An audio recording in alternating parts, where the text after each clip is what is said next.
Приветствую вас, друзья!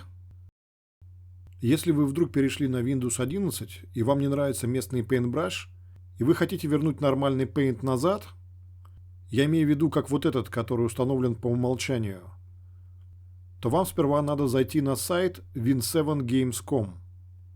Ссылку прикреплю к описанию под видео.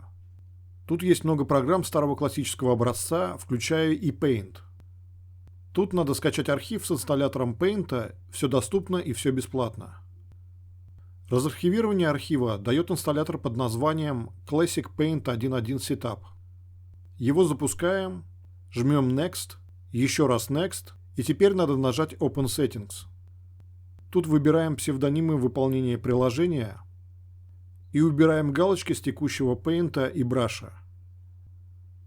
После чего Next, опять Next и Install. Ну и Finish. Вот он, старый добрый Paint, как стоял у нас раньше.